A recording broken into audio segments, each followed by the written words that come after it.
Have Your Say session of the 26th of August. This is the opportunity where members of the community can speak to items on the agenda. I note that we have two speakers today. Both are speaking against item 10.3, which is to note the New England Rail Trail project status. So it's just about noting a report. So we'll get underway. The speakers have 5 minutes, and then councillors have the option to ask questions of them. So our first speaker is Linda Gasbari. So I'll throw to you, Linda.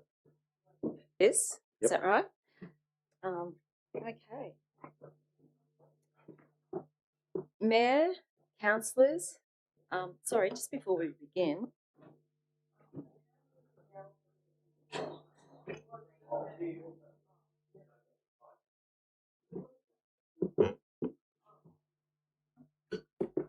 Thank you. Okay, I'll start. Mayor, councillors, fellow ratepayers, thank you for the opportunity to speak. The rail trail is the wrong project, and council should reallocate available funds and resources towards essential priorities. I will focus on 4 core arguments: wrong priority, flawed community consultation process, and unrepresentative data, 30 years of maintenance costs, and alternative proposals not properly considered. Number 1, wrong priority. Should we spend $21 million on a rail trail that benefits a handful of people? Council has already committed more than $1.5 million on planning and preliminary work alone. Meanwhile, the real priorities for this community are ageing water and wastewater infrastructure, roads and footpaths in disgraceful condition, lack of health facilities, expensive tip fees, no change rooms at sporting fields. We've got young girls changing in canteens, rising rates and water charges. And most urgently, water security remains unresolved, and we head into the worst El Nino on record. Number 2, flawed community consultation process and unrepresentative data. Council has declared 85% support for the rail trail. This statement is misleading. Out of 1,848 submissions, only 396 people came from people who live in this LGA, a minuscule 1.4% of the population. In contrast, 1,167 submissions, or 73%, came from people outside of the LGA, including unknown addresses, multiple people within a single household, supporters from across Australia and overseas. In addition, survey respondents were not informed of the key facts. That is, $21 million price tag, removal of railway tracks, and decades of maintenance costs. Had they known, would their responses have been different? The sampling method is flawed and unrepresentative.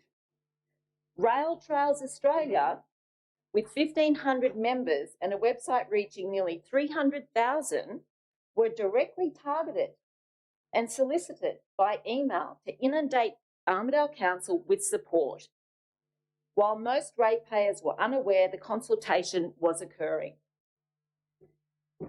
Additionally, as several councillors are members of NERT, transparency is essential.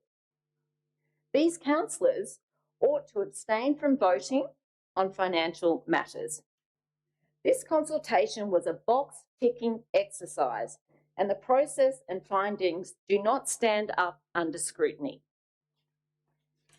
Number 3, 30 years of maintenance costs.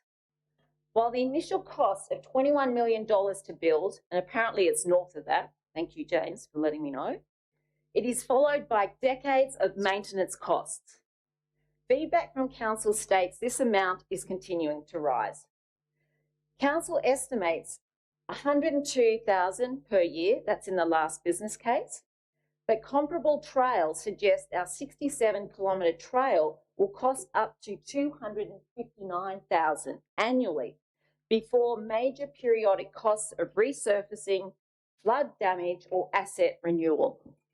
Clearly, the maintenance budget is significantly understated. Under a 30-year lease that this council will obligate us to, ratepayers are locked into these costs for decades. If volunteers and donations don't materialise, who pays? It's us, the ratepayers. In addition, other sporting groups like UNE Hockey self-funded their facilities. Those interested in the rail trail should do the same.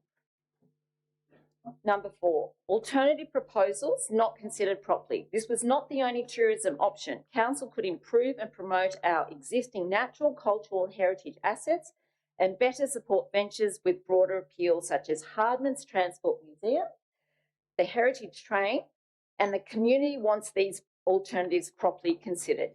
In conclusion, councillors, this is not opposition to tourism, recreation or progress. It is a call for responsible priorities, credible and transport processes, genuine local support, prudent use of ratepayers' money and proper consideration of alternatives.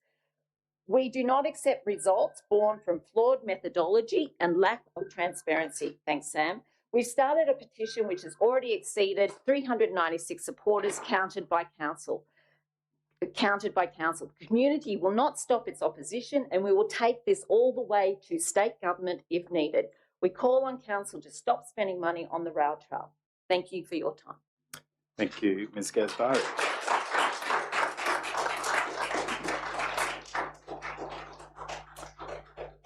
Councillors, any questions for Ms Gasbari? Yep, Ms. Councillor Witters.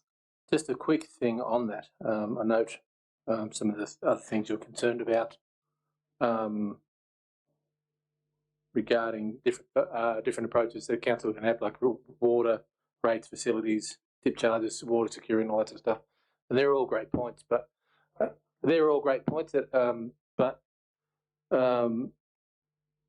do you understand that they all come out of different funding buckets and the council is able to walk and chew gum at the same time? Yes, I do. And the point is, right, apart from the actual source of funding, there's enormous amounts of resources that this council has directed towards the rail trail. I'm talking hours and hours of staff time that could be properly directed towards the things that matter most. This has been going on for years in one way or another, this rail trail. They could be directing all of the staff time. I know Joe's worked, enormously hard on this, and many other council people have as well. This is a diversion to what really matters most, and that is our critical infrastructure.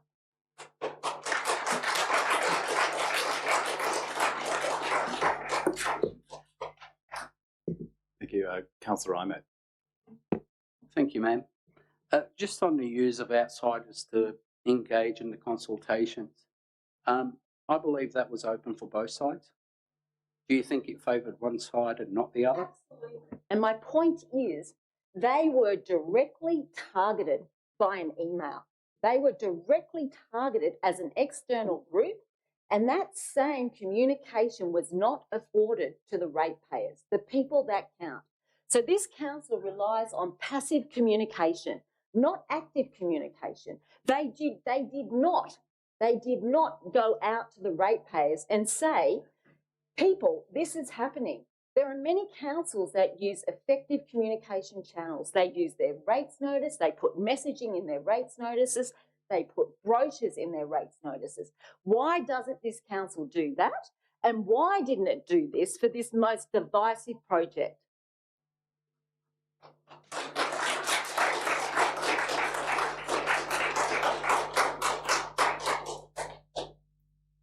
I do have another question for you. I really liked your point on the self-funding. Is it about self-funding? I think that was a great point. And the Hockey New England, having been on the Sports Council, listening to some of that 8 or 9 years ago, I sort of understand that. Is that one of your main concerns, is the fact that other sporting groups and other tourism groups have had to self-fund their own ideas, and that this proposal may seem like it's getting, for lack of better words, a leg up from the council? I think so. I mean, the core arguments are wrong priority, right? We've got so many more important things to focus on, so many more. Sorry? Okay, sorry. No, I'm going to pull you up there. I don't want any comments from the gallery, and Mrs. O'Connor, you're fully aware of that. No comments from the gallery, please. So yes, it is an additional argument, right? And I've spoken to a lot of people in this community, and they feel like cyclists have been given pretty much, I guess, a bit of a free ride, to put it another way, because all the other sporting groups have had to self-fund their facilities. And yet here is this group that feels pretty entitled to do, to put up another facility, and they're asking the community to pay for it. And there's only going to be a handful of that community that's actually going to use it. So yes, I do. It is not fair, and it seems inequitable when you compare it to all the other sporting groups.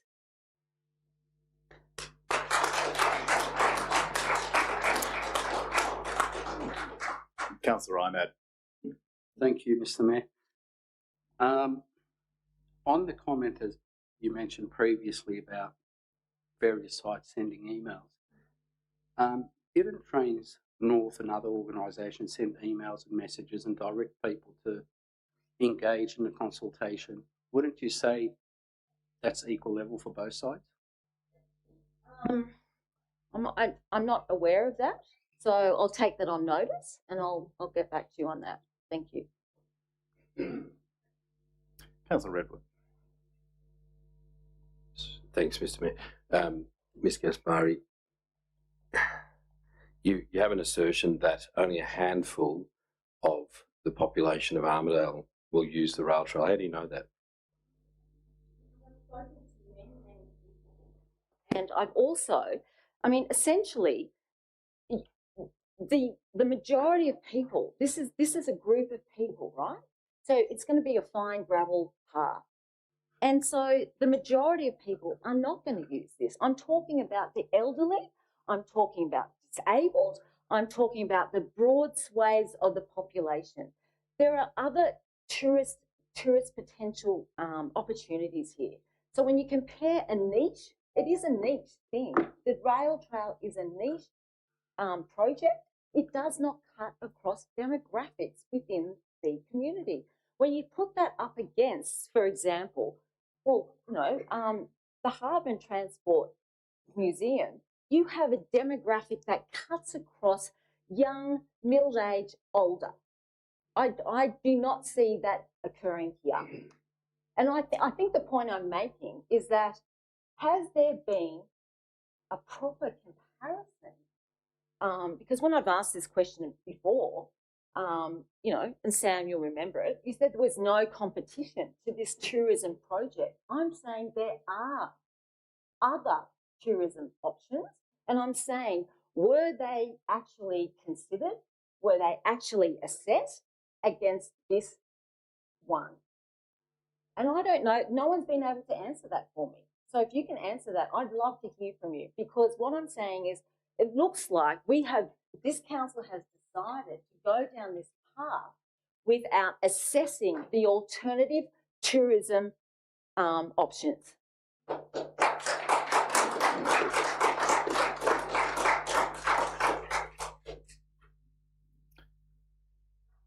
It's not my position to comment. I'm here to ask questions, but I do believe that the council has a destination management plan which scoped out a whole range of different tourism and visitation options, so of which the rail trail was included.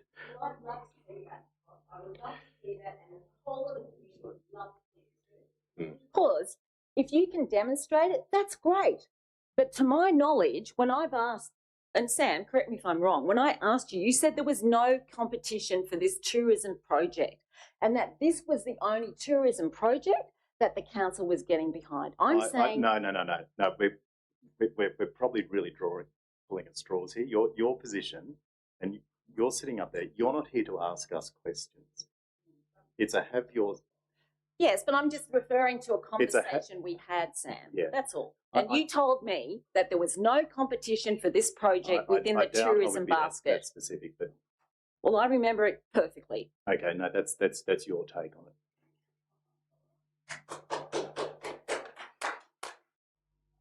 Right, any other questions?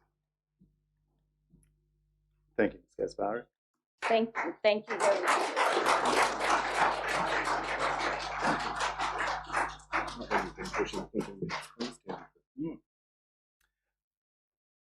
Good with.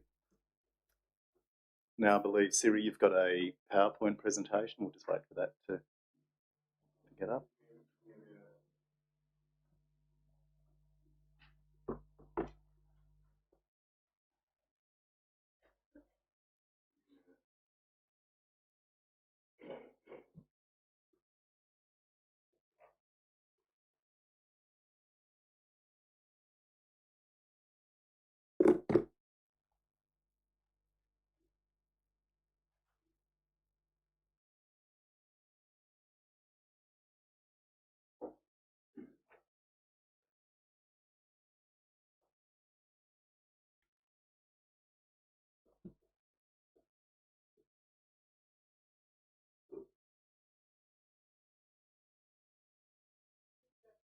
All right, Siri, could you come up, please?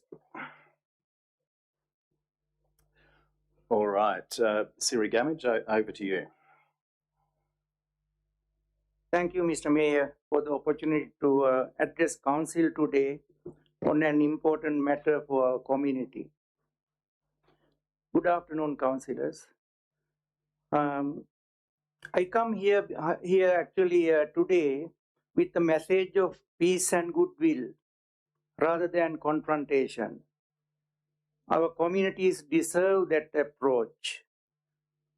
And I have seen ups and downs of both the rail reopening campaign and the rail trail debate, the frustrations, but also the joy of meeting many people who care deeply about our region's future. Neither I nor our supporters of rail line enjoy opposing the rail trail. But we cannot remain silent when Council's current plan conflicts so fundamentally with our vision of preserving the railway corridor for future transport use.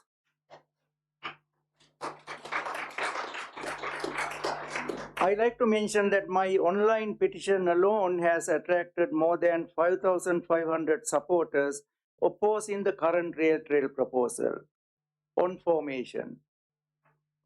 Councillors, our mission is much broader than opposing a rail trail. We want better regional transport, stronger north-south connectivity, and preservation of strategic infrastructure for future generations. I still believe we can work together towards a higher goal, find common ground, unite a divided community, and move forward in the best interest of our region and its residents. With that spirit, I will now focus on Council's community consultation results and explain why I believe they require further qualification before being taken as evidence of majority support for the current rail trail proposal across the ARC area. Can I have the, yeah. I think you all are familiar with this table because Council communication section has released this table, and you will understand, I mean, I don't have to go through details, but the supportive and against numbers are there within the local government area, outside the local government area, and then address unknown category. And a total of 84.6% roughly is listed there as supportive. So that's the figure floated around by various communications. But the problem is the arithmetic is not the issue here. if you divide that supportive total number from by 1,848, you obviously get 84.6%. But arithmetic is not the issue here. What does 84.6% actually represent? What are the underlying reasons that people who are supportive of rail trail and people who are objecting given to you? There is a lot of qualitative material if you go through the submissions and other information that people have presented. I'm not talking about only one side, but both sides. So the council staff who are responsible for this have to actually go through those reasons why they are thinking that rail trail should be the way, and why they are thinking rail trail should not be the way. And the next slide, please. And one of the main problems here, when I look at these three categories, is what does the council consider as the community? Obviously, this exercise is in relation to providing the New South Wales government evidence of community support. So when you, for example, consult a community about a water issue or a road issue or some other main issue, I mean, you have a clear idea about what is our community.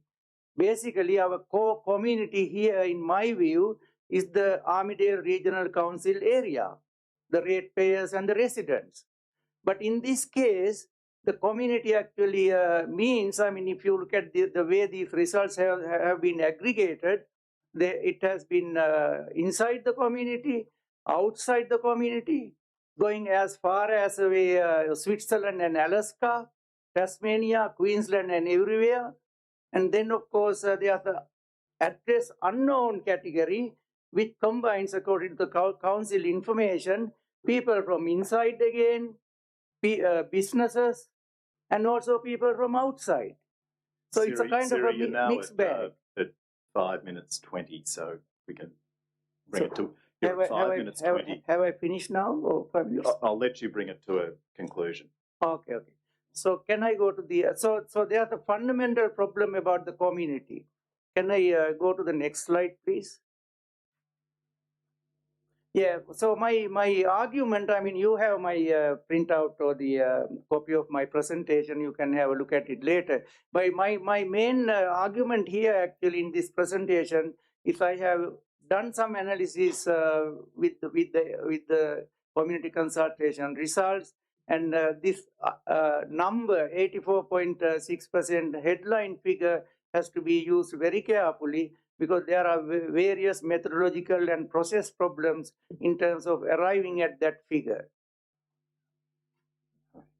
Thank you. Thank you. Councillors, are there any questions for Mr. Gamage? Councillor Witters. Yes, and I'll get to the question here, but just to preface it, one of the things I've always said about any consultation for this idea is that this asset is a state asset and is available for everyone in the state, everyone in the country to use at some point, whether it's a rail trail or a train line. I didn't jump on the question thing and have a look at it. Was there anything on there that said, to your knowledge, Siri, that said only for this questionnaire or whatever it was, is only for residents of ARC LGA? Or was there anything that gave that preface, or was it open to anyone on the internet? Can you please reiterate your question? I don't understand it yet. Thanks. When you went on to the consultation, was it a website? What was it for this thing? On the Your Say, was there a disclaimer at the start of it that said only residents of Armidale Regional Council LGA are able to answer this, or so it was open to anyone? Any like that, yeah.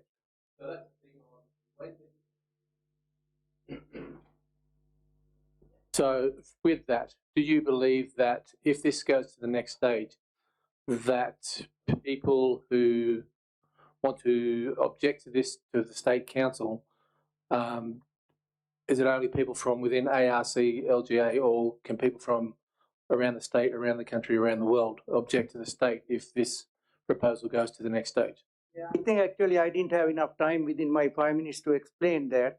Now, in my analysis of the results that council has presented, I divide the community into two main categories.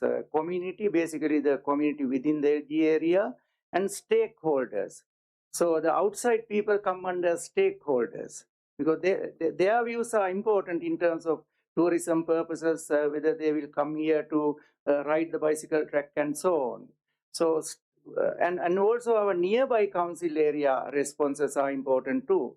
So the council's analytical procedure didn't go that far. And also I might mention here that there is another problem associated with the same question.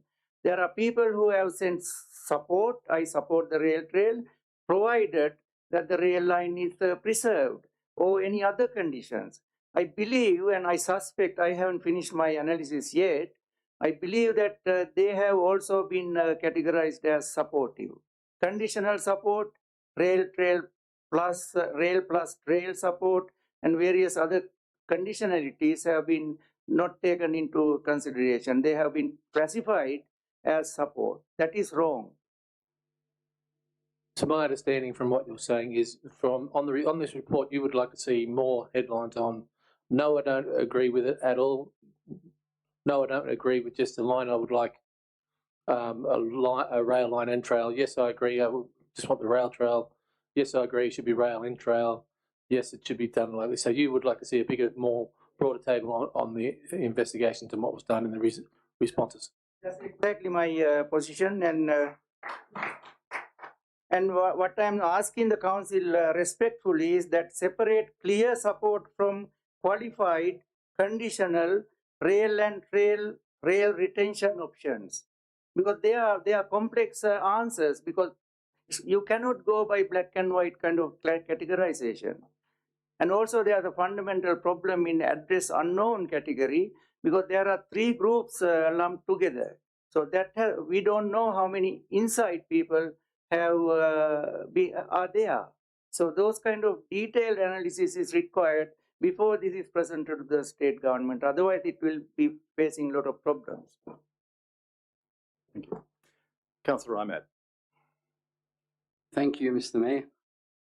Hi, Siri. If you may recall, we fought the last election together on a single platform almost. Put water aside, the next main issue was the railway north of Armidale. Would you agree that was the case? We fought together side by side for the railway. Now, I lived under a brutal dictatorship, one of the worst ever seen in the world. So I come to value democracy and respect it too.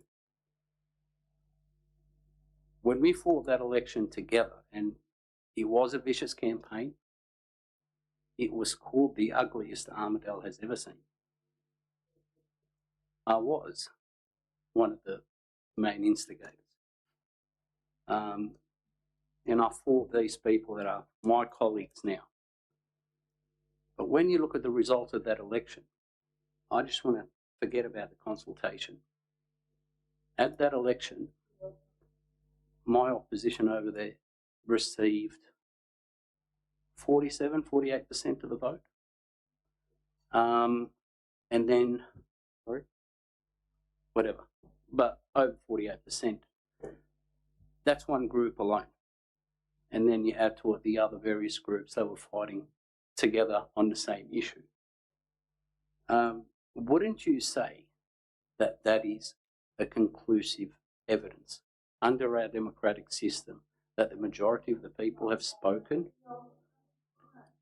So you don't believe in democracy? I'll let you answer and I'll continue. Yes, you can answer. You were asked the question. I mean, Mr. Mayor's group won with that kind of majority support. But I never saw any statement in the published material by Mr. Mayor's group talking about the rail trail during the campaign. And I can't even find anything even today, going back, any material talking about the rail trail. That was a kind of a persona non grata, never talked about. Sorry, Mr. Mayor. Oh, I can't answer for the other team whether they had, but I'm pretty sure it was fought along those battle lines. And my campaign was very clear. I was a candidate in that election. And everywhere I went, people attacked me. guys, Can I finish? No, can we just please pause? If there's any more outbursts or any participation from the gallery, we're going to shut this down. So please, just respect the process. So, pardon? Councillor O'Connor, former Councillor O'Connor. I'm the chair. So if there are any more outbursts, if there are any more outbursts, we're going to shut this down. Okay, let's pause. Does anyone else wish to exit? Okay, thank you.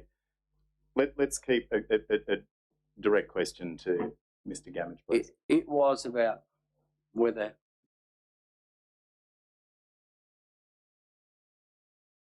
Thank you. Thank you. I just have a quick question for you, Mr. Gammage. As a statistician, which I believe you are, you lectured statistics at university, we hear a lot about polling, and we see that in the papers, we see it with elections, etc., etc. What do you consider, or what do statisticians consider a representative sample? Yes, when we talk about the samples, we talk about and the representative sample should be a random sample, randomly selected sample, because otherwise what happens is, when you do self-selected sample, all kinds of biases enter the process. So to avoid human bias and various other kinds of biases, what the statisticians do, I'm talking here in front of another statistician, Dorothy, Councillor Dorothy Robinson. You see, the point is, the reason why, the logic why statisticians select random samples is to avoid the human biases entering the process.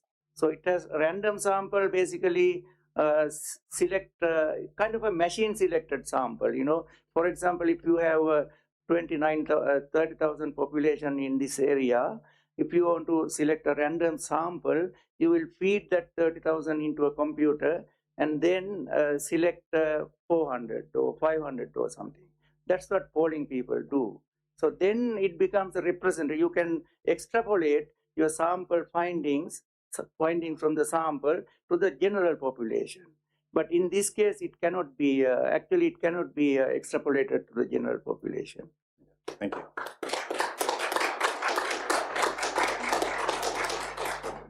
All right, councillors, any further questions? All right, let's pull that up there. Councillors, we'll have a 4-minute break. We'll start the ordinary council meeting at 4:10.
Ordinary Council meeting of the 26th of August 2026. Could I call upon Councillor Witters to provide a civic affirmation? Yes. We, the councillors of the Armidale region, declare that we will undertake the duties of the office of councillor in the best interest of our community and faithfully and impartially carry out the functions, powers, authorities and discretions vested in us to the best of our skill and judgment. Thank you, Councillor Witters, and I'll call upon Councillor Endres to make an acknowledgement of acknowledgement of country.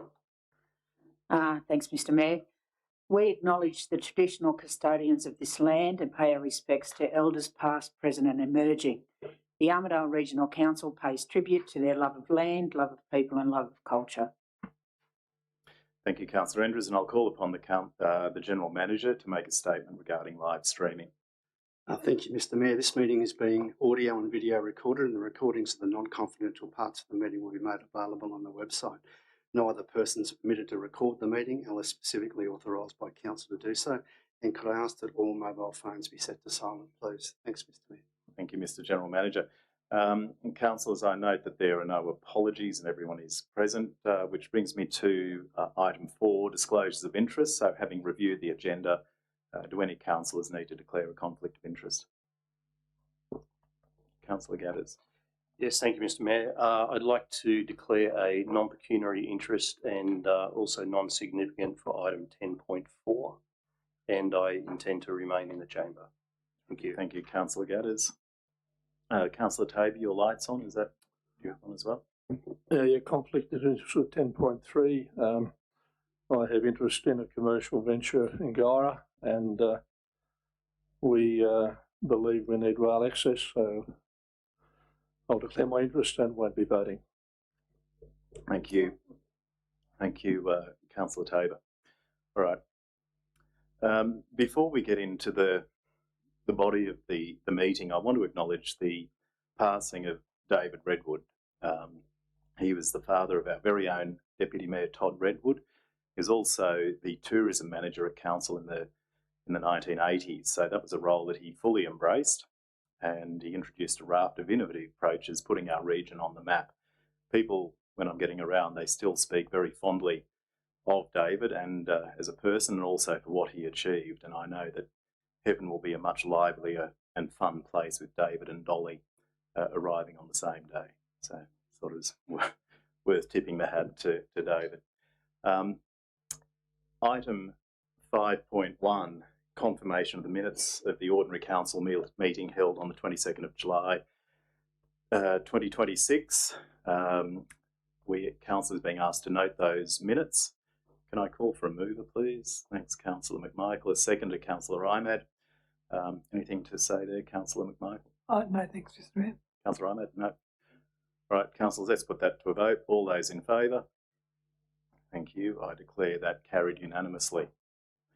Mr. Mayor, in light of our guest here, I move a procedural motion to move 10.3 to now, so I'm assuming that they're all here for that.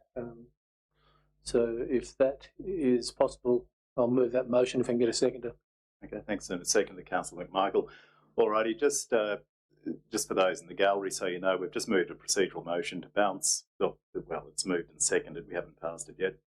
To bring 10.3 forward, which is just to note the project status of the rail trail. So that's a move and a seconder. All those in favour?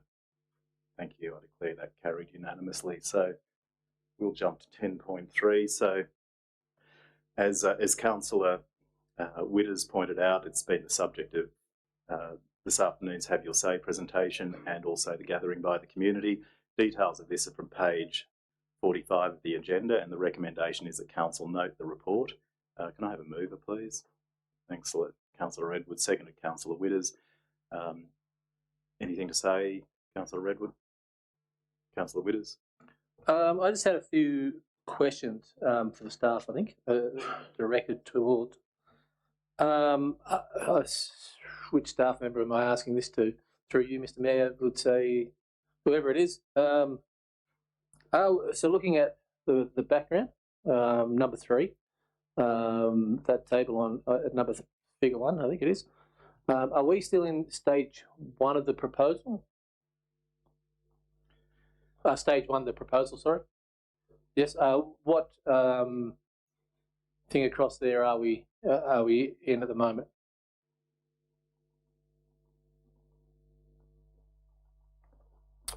Through you, Mr. Mayor, thanks, Councillor. I would say that we are in the process of reviewing community support and the business model and approaching submission to the state government. I had a second question follow up to that. Thank you.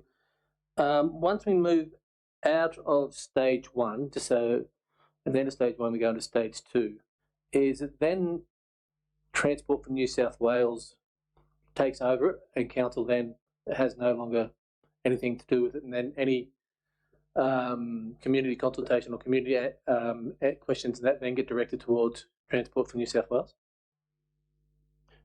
Through you, Mr. Mayor, yes, Councillor, that's correct. So once the process enters the regulation phase, that'll be managed by Transport for New South Wales.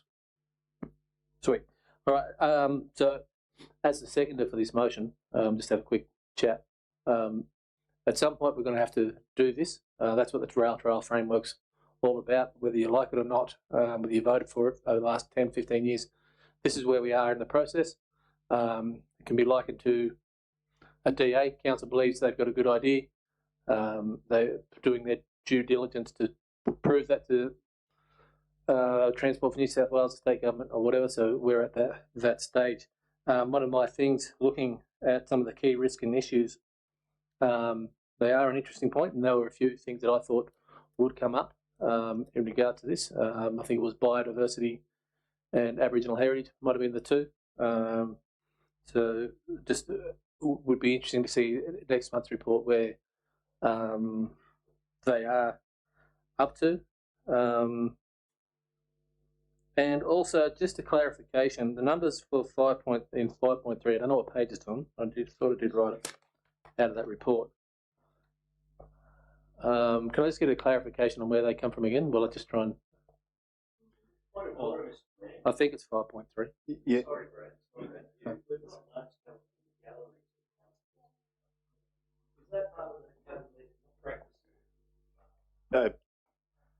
No. Sorry. Okay, guys, councillors, we're just going to pause this meeting for 5 minutes.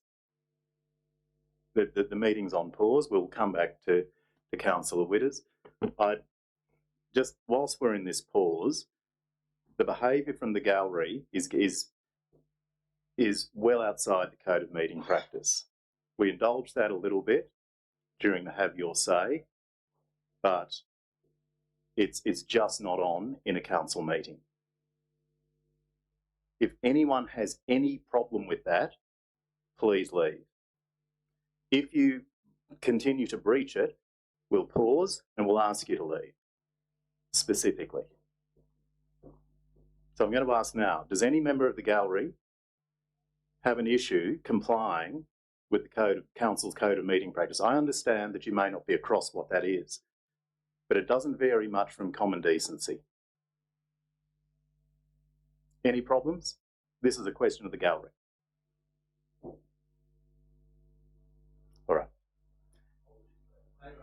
So we might just, Councillor Tabor, can you return whatever was given to you?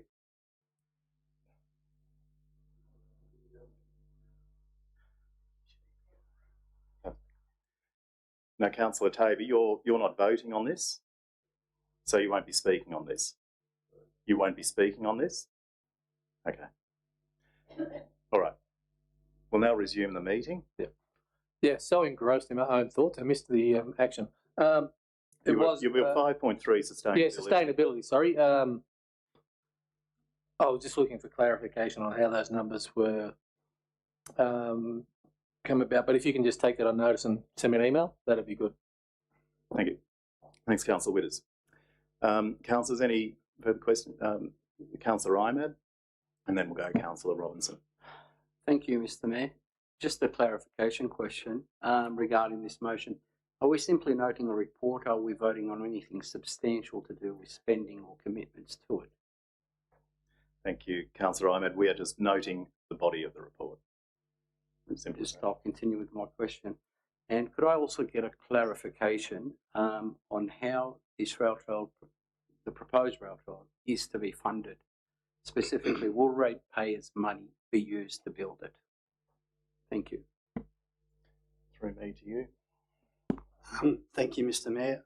No is no rate. It's to be grant funded, fully grant funded construction. Thank you. Anything else, Councillor Ahmed? Councillor Robinson. Yeah, I just wanted to ask a question relating to the previous motion, which I asked a question, a written question, which the answer appeared is now on council's website. And basically it said that, you know, we were originally looking for another $585,700 in external funding, and that funding has not been secured. And the original motion said that nothing would go ahead. So what I wanted to clarify was, has any of that money, which has possibly been allocated in the budget, been spent now, or were we still up to just under $500,000 of spending? Is that the total amount? Thank you, Councillor Robinson. At the risk of trying to interpret your question, the council budgeted just under $1 million, let's say roughly $1 million, 500 of its own funds in the 25-26 financial year, and that would be a hold point. And unless the council could get a further $600,000 from an external source, that external source hasn't materialised as yet. So council reconsidered its contribution to get this up to a shovel-ready project and construction ready as part of this current budget. You know all of this, and you've had a response to this, Councillor Robinson. But and it has budgeted for $1.5 million to complete the work in this financial year. So two separate processes. Yeah, could I just ask how much of money has been spent to date? Thank you.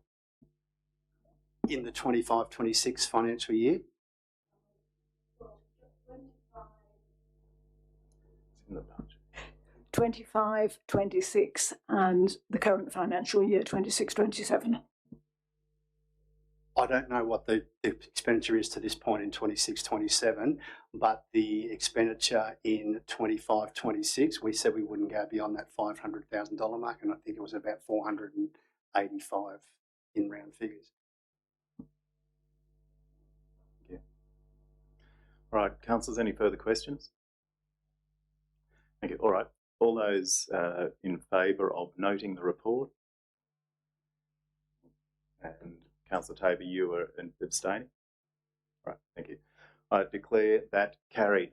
So there we are, that's 10.3. Gallery, we'd love you to stay around and watch the rest of the council meeting if that's your wish, but otherwise now would be a good time to go.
All right, gallery, if you're going, you're going. If you're not, you're not.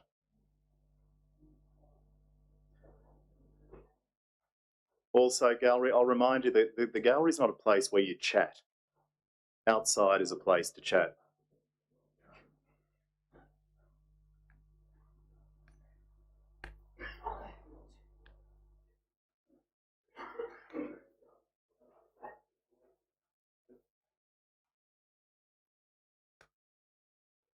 All right, councillors, let's resume. Item 7.1, which is the point on ethical decision making.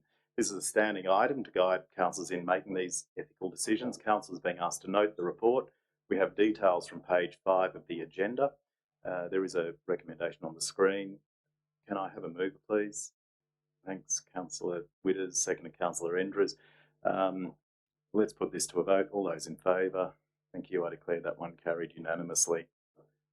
Item 7.2 relates to the Christmas closure period. So the report is seeking endorsement of the Christmas shutdown period to run from the 23rd of December 2026 to the 4th of January 2027, and also to advertise this shutdown period. We have details from page 7 of the agenda, and which outlines how to make that so. Could I have a mover, please? Thanks, Councillor Robinson. Seconded, Councillor McMichael. Councillor Robinson, anything to say? Councillor McMichael? Okay, councillors, let's put that to a vote. All those in favour of that shutdown period? Thank you. I declare that one carried unanimously. Item 7.3 is the Council Actions Report. So this report summarises the actions taken on resolutions of Council from October 2024 when this Council came into being. Council is being asked to note the report. We have details from page 10 of the agenda and also from page 17 of the attachments. The recommendation on the screen. Can I have a mover for a motion? Thanks, Councillor Gadders. Seconded, Councillor Endres. Councillor Gadders, anything to say? Councillor Endres? Okay, let's put that to a vote. All those in favour of noting that report, thank you very much. I declare that one carried unanimously.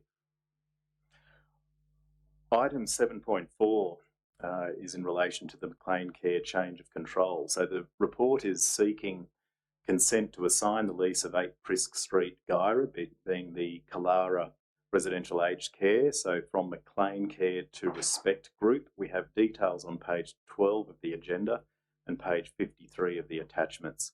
Could I call for a mover? There's some details there. Thanks, Councillor McMichael. Seconded, Councillor Imad. Councillor McMichael, anything you wish to say? It's great that the Respect Group will be taking over this shortly, and we'll have continued care for the home. Thank you. Councillor Imad, anything to say? Thank you, Mr. Mayor. Sorry, I've gone into AF, so struggling a bit. No, it's all right. Do we do any due diligence on the new people? Are they like up to standards, or does anyone check that? Thank you. Before we approve it? To transfer control. Thank you. I'll defer to the General Manager to provide some detail. Thank you, Councillor Imad. Thank you, Mr. Mayor. No, we ARC haven't done anything specifically. I mean, there's a process that has been running completely independent of us in terms of, I mean, obviously we're the building owner and the asset owner, but the operations have been run externally now for quite some time. Beyond McLean Care, who are the current operators, being happy and content with the process that they've run, it's been external to us entirely.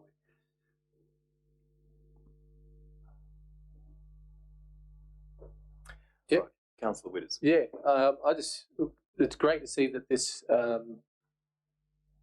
although it's been change of control, that it's continuing on. I remember back, I stretched my memory, about 8 or 9 years ago, when we went from the old Calora to the new Calora. There was a bit of angst up in Guyra, the community up there at the time. I think it's a great service for that community, so it's good to see that it can still continue on. Thank you. Councillor McMichael, you were the mover of this? Yes, I'm happy to wait. We'll give you right of reply, but maybe if you want to ask a question. Back to you, Councillor McMichael. Over the past, I suppose, 10, 20, 30 years, a number of activities that we once upon a time just took up blithely, thinking childcare, aged care, have become much more structured, much more organised, both for the health and the safety of the people who are being taken care of. And it's great to see an organisation like Respect taking over this organisation. We were, as a council, looking after Frisk Street. It was started. I can't remember exactly. I did read the minutes, but I forget. Sorry. And then McLean Care came over. I know an organisation in Canberra where the church started the organisation because its residents were needed. And after 20 years or so, the church recognised that the organisational capacity and the need and the care that it was required now are not up to people who are cheerful and friendly and happy and volunteers. We need staff who have got requirements, who've got education, who've got skills. And this is what this motion is about. And we thank Respect for taking over the organisation. Thank you. All right, councillors, let's put this to a vote. All those in favour of endorsing that? Thank you. I declare that one carried unanimously. Item 8.1 is in relation to the delivery program and operational plan, a progress report there. So council is being asked to note the progress of both the 4-year delivery program and the 1-year operational plan for the recently completed financial year. The details are from page 15 of the agenda and 55 of the attachments. Page 16 of the agenda provides the cheats guide in that it summarises the convenient traffic light reporting system that appears in detail in the attachments. So we have a recommendation there on the screen, which is that the council note the report. Could I have a move for a motion, please? Thanks, Councillor Redwood, seconded by Councillor Tabor. Councillor Redwood, anything to say there? I think, it's a very clear report, the way that the traffic light system, it's a beneficial way of displaying this. It's easy to understand, and at this stage, I'm not sure if there's any questions about the nature of the way it's been put together, but I think the structure of it's good. Thank you.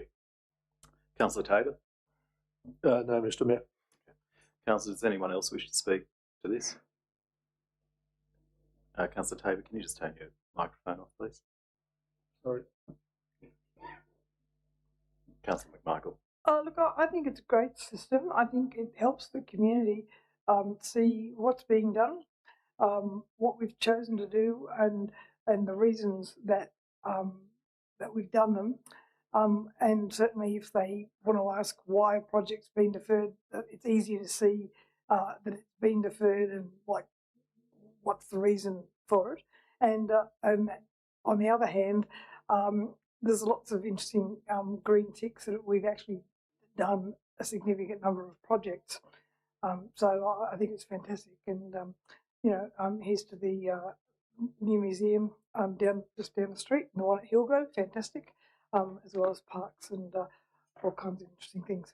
Thanks. Thank you. Councillor Witters. Yeah, just for those who like to get on social media, and sometimes they're Indonesian bots and just say a few good words, and other times they're locals that like to complain the council does nothing. Bit of light reading for this sort of stuff to sort of push them in the right direction would be good. Thank you. All right, councillors, if there's no further comment, let's put this to a vote. All those in favour of noting that report? Thank you. I declare that carried unanimously. Item 8.2 is the Community and Village Grants Program. So this is a good news story. the purpose of this report is to provide Council with the details to support the allocation of round 1 of the Community and Village Grant Program, where Council has allocated $50,000 to the community grants and $12,500 for the village grants. Details are from page 19 of the agenda. Could I have a mover, please? Thanks, Councillor Redwood. Seconded, Councillor Imad. Councillor Redwood, anything to say there? Thank you, Mr. Mayor. Yeah, I was involved in the assessment of these grants, and it was really encouraging to see just there's so many applications coming in. So I think that demonstrates a very engaged community, and from all sorts of corners of our region and all sorts of interest areas. So it's always a tough job to divvy out $50,000 amongst a lot of keen participants, but it was a very fair and transparent criteria methodology used, and I think it's great to see that this money will be dished out soon. Thank you. Councillor Witters. Yeah, just like the last motion, just having a look at this. This is great that these organisations and groups and everything else are putting in the thing to get some funding. What I'd like to see, if we don't already do it, is maybe a newsletter coming out of these grants on showing some photos, showing some pictures, some updates on how they were done. Like I look at, I'd like to see the Ben Lomond Recreation Reserve, like a picture of that put up to show that what it actually looks like and stuff like that. So maybe on the next round and future rounds, whether as part of the requirement is that they give a report back or send some photos in or whatever on exactly how it was done and the benefits that that they got out of it, so the rest of the community can see what they got out of it as well. Thank you. My apologies, Councillor Imad was the seconder. I should have bounced to you next to say a few things. Thank you, Mr. Mayor. To Brad's point, I know the bigger organisations, they do post. Sometimes they call up for a photo opportunity, and me and Susan went to one, and they're published in the local paper. Some of them are smaller organisations, they don't have much presence, but we do get feedback from them on what they've achieved. Some of them post small posts on Facebook, so look, it's a great program. I've been involved in every selection panel, I think, since election, and I've seen it progress, especially in the regions, from having a single application in the first round to this round having, I think, about 130,000, 140,000 worth of applications. So yeah, it's a great program, and we still encourage people. And I think as councillors, I do post this stuff, but if every councillor can post it and encourage more people to apply, that would be even better. Thank you, Mr. Mayor. Thank you. Councillor McMichael. Yes, further to Councillor Witters' comment, question, and Councillor Imad's response.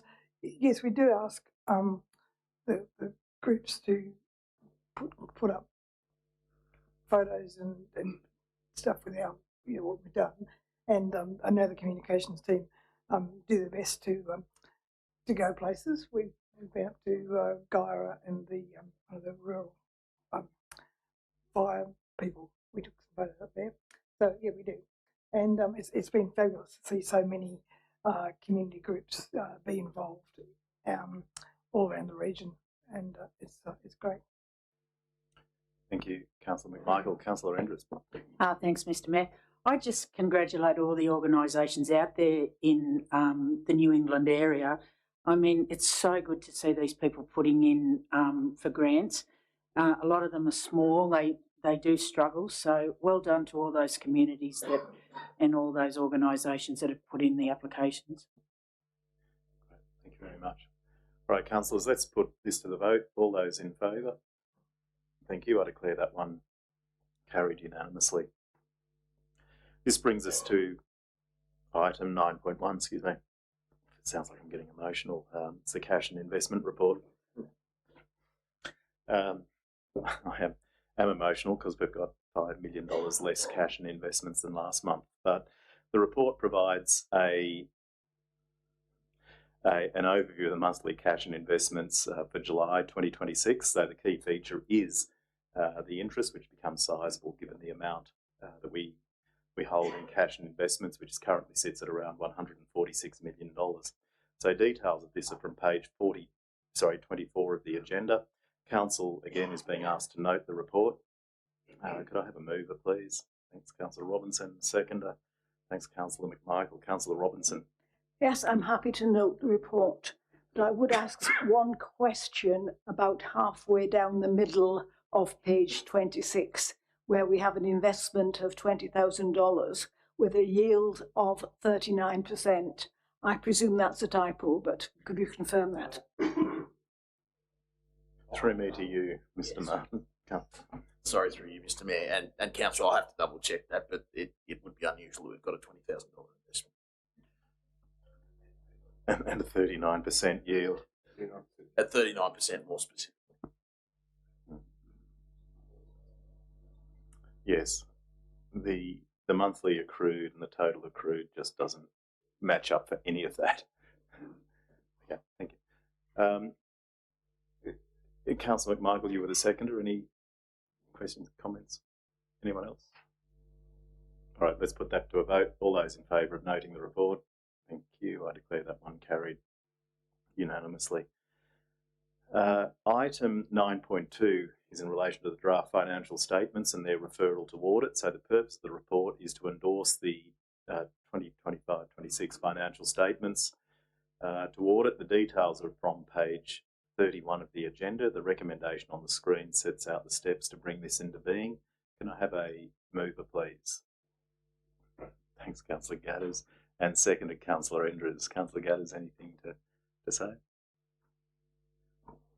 Just thank you to the teams that brought this together, because this is not necessarily the most pleasurable job through the year, bringing all the financial statements together, but it's one of those must-do, so thanks to the team. Thank you. Councillor Enders? Everyone loves a good audit. I do. Okay. Anyone else have anything to say? All right, let's put that to a vote. All those in favour? Thank you. I declare that one carried unanimously. Item 9.3 is in relation to the operational plan, capital rollovers, revotes, additional grants and otherwise approved projects. So this item is one of those justified quirks of local government. So council cannot incur a liability unless council has approved the expenditure and has voted the money necessary to meet the expenditure. Where projects haven't started, the approvals lapse. This is for those in the gallery. The approvals lapse at the end of the financial year and must be re-voted on, hence why this item is in place and why we're looking at more than $15 million worth of expenditure. So we have details from page 43, keep saying that, 34 of the agenda and page 208 of the attachments. There is a four-step recommendation there on the screen. Could I have a mover, please? Thanks, Councillor Robinson, and a seconder. Thanks, Councillor McMichael. Councillor Robinson, anything you wish to say? Yes, I'm happy to appreciate the information and the distinction between rollovers and revotes, which I think a lot of the community will find very interesting and very handy. But I'd also like to set the record straight about the question I asked on the agenda item, which was about listed underneath the water fund was a GIRA SDP upgrade, which I understand should really be listed as a sewage fund. So I hope that will be corrected when we actually produce the final version of this document. Just shows you I do actually read some of these things. Thank you. Councillor McMichael? No? Anyone else? All right, let's put that to a vote. All those in favour? Thank you. I declare that one carried unanimously. Item 10.1 is the public exhibition of the draft burning of vegetation policy within the LGA. So the purpose of this report is to provide an update to the existing policy, place it on public exhibition, and then receive a further report and adopt the policy. We have details from page 40 of the agenda and page 209 of the attachments. There is a recommendation on the screen to that effect. Could I have a mover, please? Thanks, Councillor Tabor, and a seconder, Councillor Witters.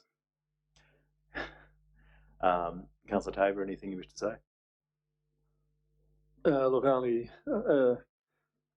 after attending the RFS meeting the other day, we're certainly looking for a pretty fiery season, I think. So something we can do there to help that is certainly in order. Thank you. Councillor Witters. Yeah, that's a good point. People got to really understand their responsibility, their personal responsibility. A small spark can start off a big fire. So just take note of this, whether you like to burn vegetation large or small. Yeah. Thank you. All right, Councillor Ahmed. Thank you, Mr. Mayor. Just a couple of questions to clarify. I know reading the motion itself doesn't differentiate between where this proposed law applies, whether it's urban or non-urban.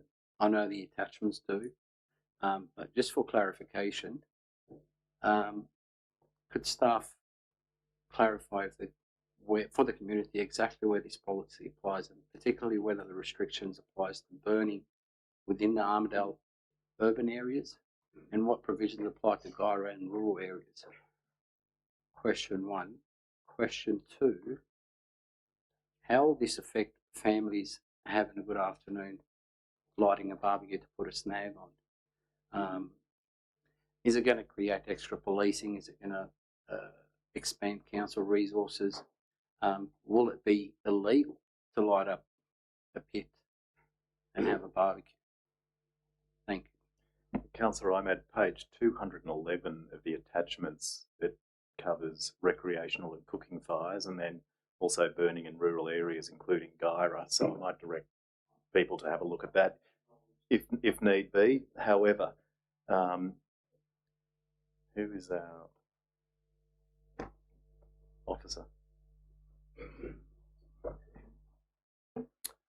Through you, Mr. Mayor. Thanks for the question, Councillor. So, yeah, I think from the outset, it's important to note that Council is essentially endorsing the burning of vegetation from a pollution perspective. We're not authorising the lighting of fires. There's still a requirement within the city limits to obtain approval from Fire and Rescue New South Wales, and for outside the city limits, so for outside the residential zoned area, to obtain permits from Rural Fire Service. So Council's part in the process is purely approving a permit to pollute, for want of a better term. It doesn't apply to recreational fires, barbecues, lighting the fire pit in the backyard and roasting marshmallows, etc. Councillors, any further? Councillor McMichael. I thought it was a comprehensive policy, and I mean, we are coming into, as Councillor Witters said, we are coming into a fire season and we've hardly had any water, so it is beholden on us to not,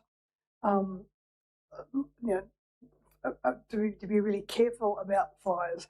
And we do have FOGO bins, which we like to really encourage people to take stuff to the tip as well.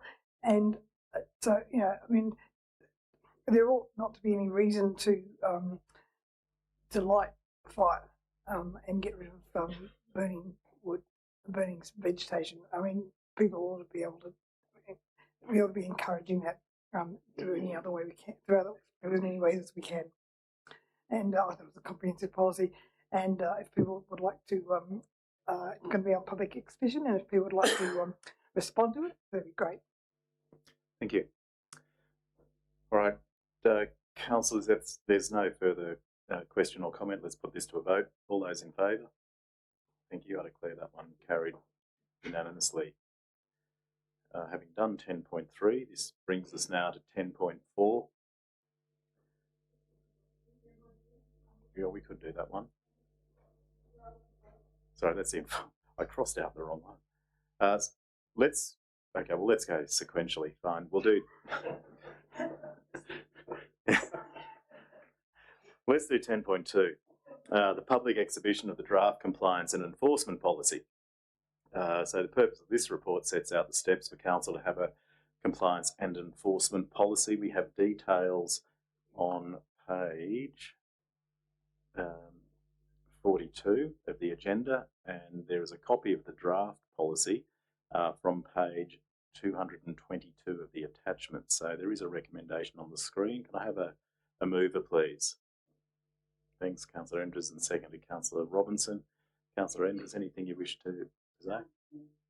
Okay, thank you. Councillor Robinson.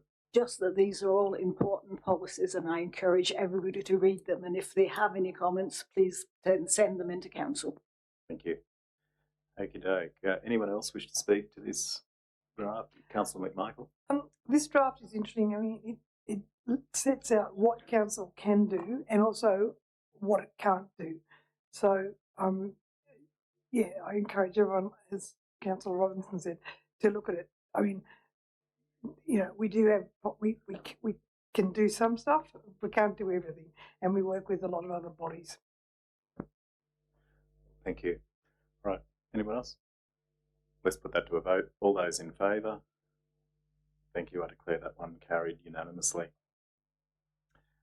Now, let's go to item 10.4. This is an amendment to the lease to Burrakin Properties. So the report is seeking council approval to amend the lease arrangements associated with the former Ampol site at the airport following a lease renewal and a proposed sublease to Transwest Fuels. We have details from page 50 of the agenda and page 240 of the attachments. There is a very detailed recommendation on the screen.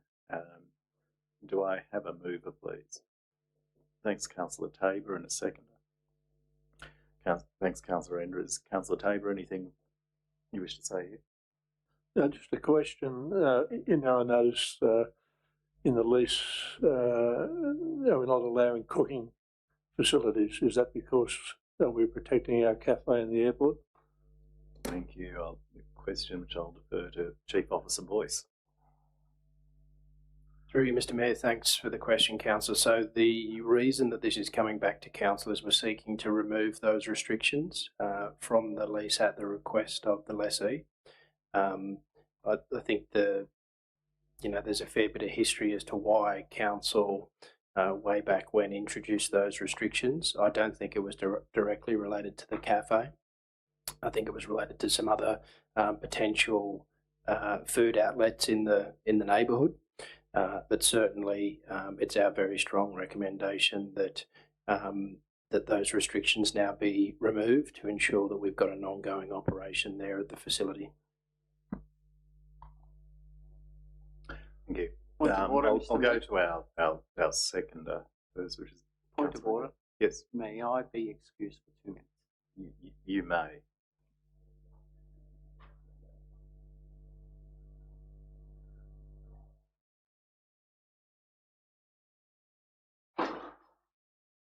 Yeah.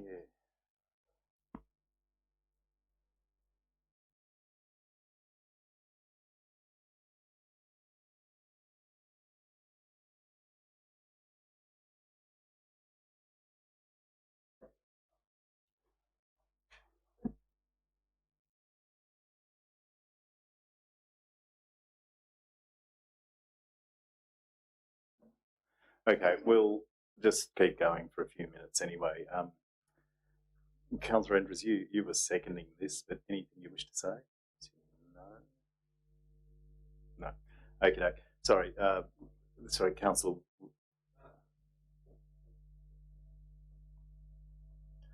Anyone else wish to ask a question or make a comment? Okay. All right. Let's put this to a vote. All those in favour? Thank you. I declare that one carried unanimously 8-0.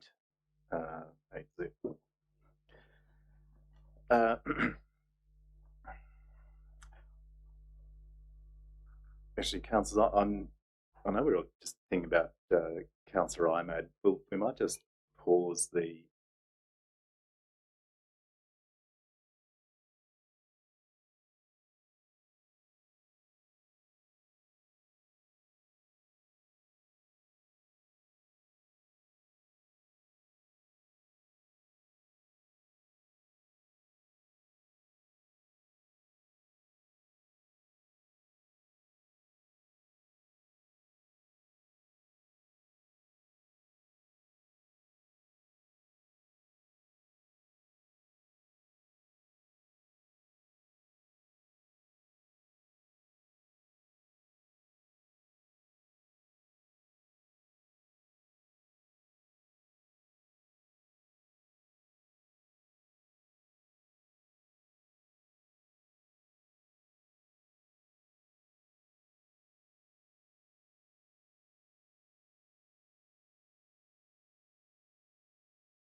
Item 11.1, the endorsement of plant hire services panel. So this report is seeking council endorsement to place the revised. Just a moment, I'm having an IMAD moment.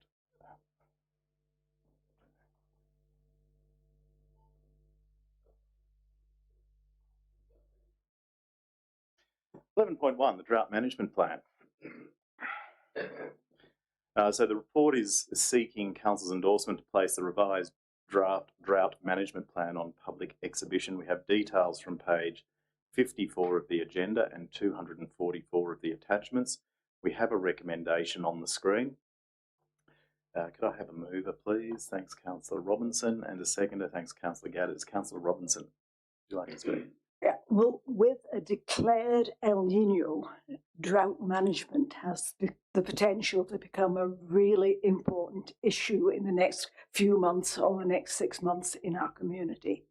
And that's why I asked some questions about the agenda items, in particular about the intensive horticulture tariff, noting that no organisation consumed more than 150 megalitres in financial year 21-22, 22-23, 23-24 or 24-25, implying that no organisation was entitled to receive that tariff in those financial years.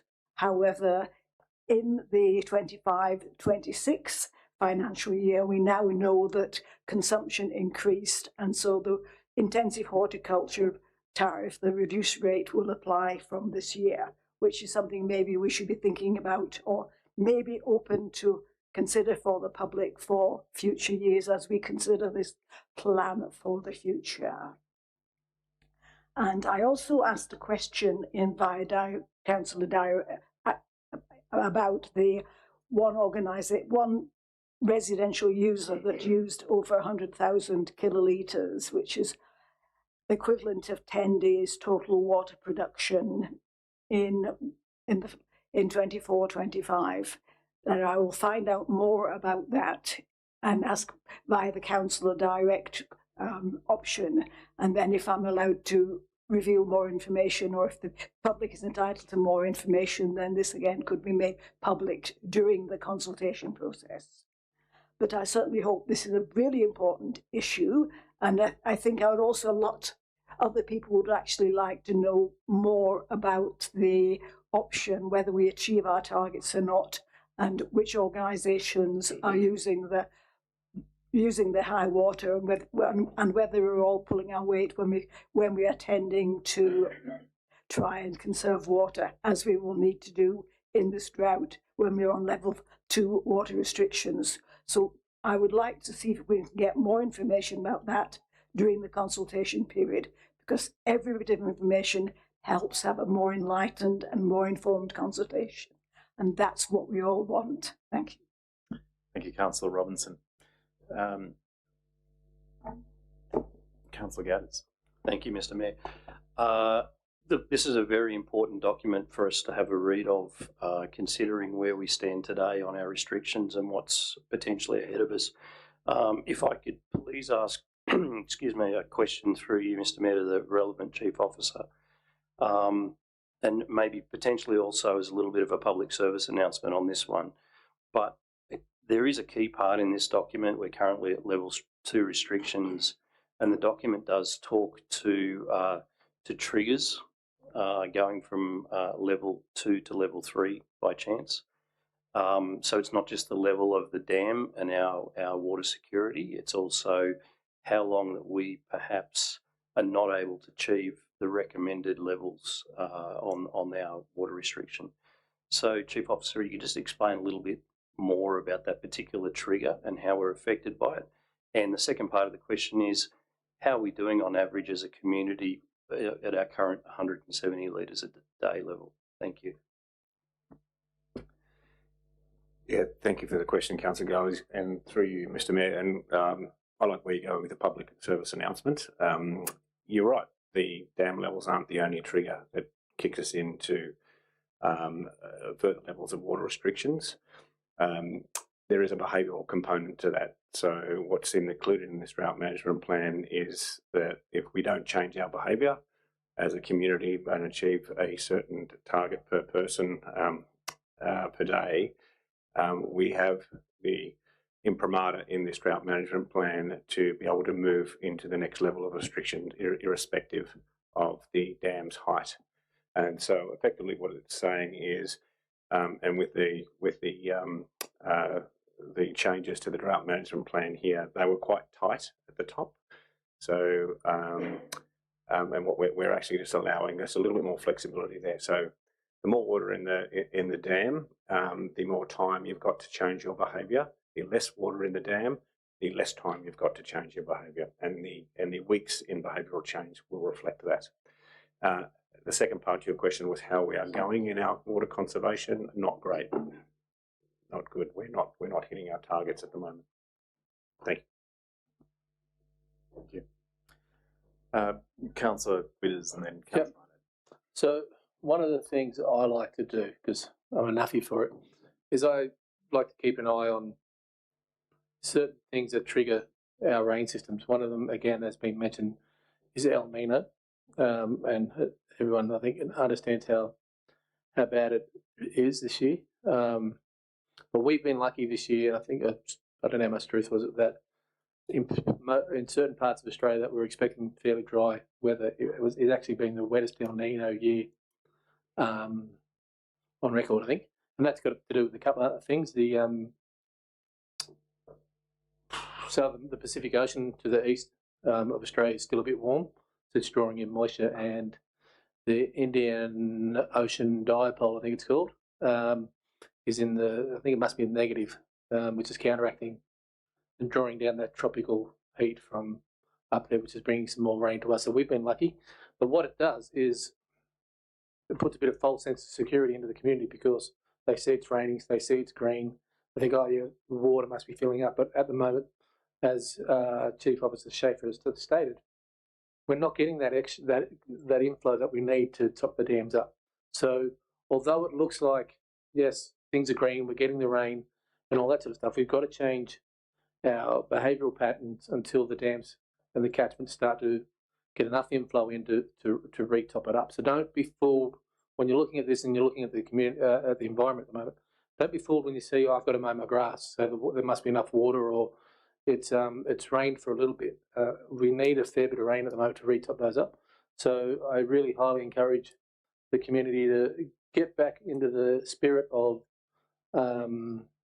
following these restriction levels, the per person per day level, and that way, for lack of better words, we stay longer away from the trigger points in day zero. Thank you. I'll go to Councillor McMichael, then Councillor Ahmed. Councillor McMichael. Yes, look, just echo Councillor Ritter's comments.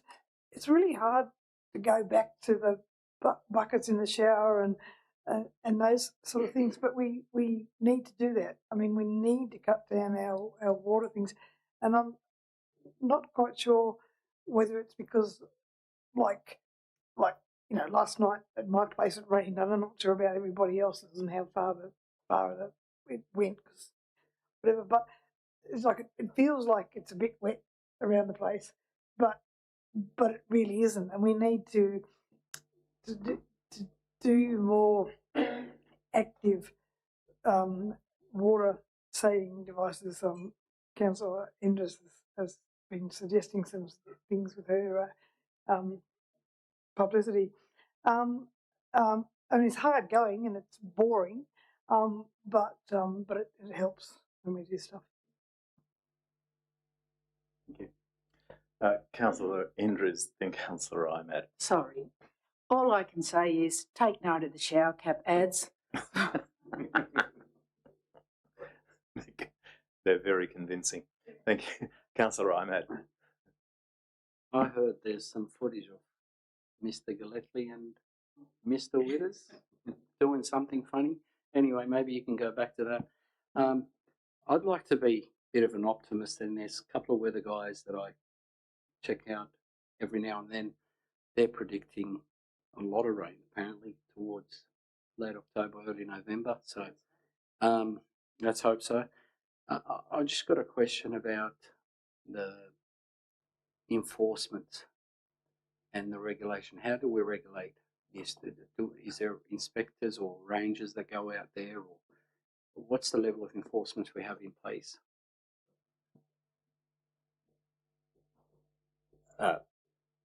My understanding is that we do have the capacity to issue fines with excessive water use. And when we get down to the levels, restrictions, that we might start to enforce those kind of things. And I think with our smart water meter rollout that we're pretty much almost done.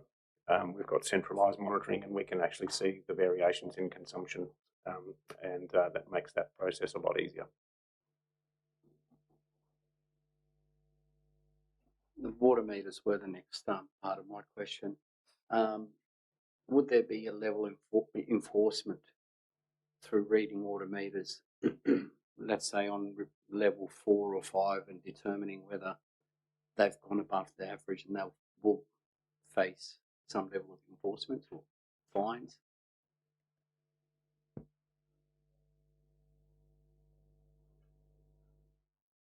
Councillor Robinson, can you just kill that one? Yes.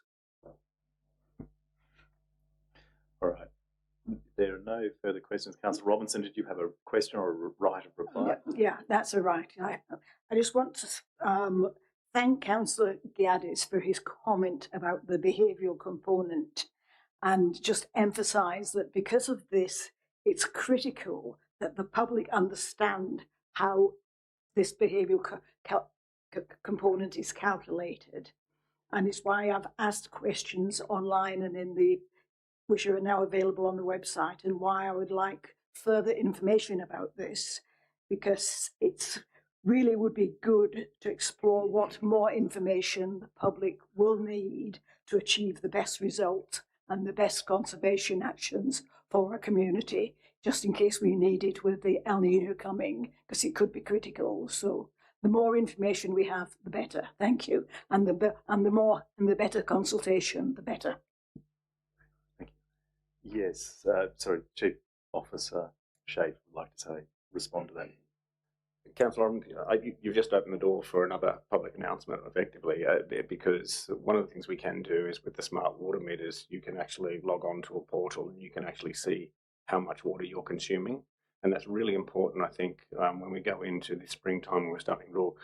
If it is the El Nino that we're anticipating, and you start to water your gardens and so on, you can really keep a track of how much you're consuming and so on. So that's one of the things I would encourage residents to do, is if you've got a smart water meter, go and download the app, and so you can keep track of it in real time. It'll also tell you whether you've got any leaks in behind the meter and so forth as well. So it's a really quite a good conservation initiative.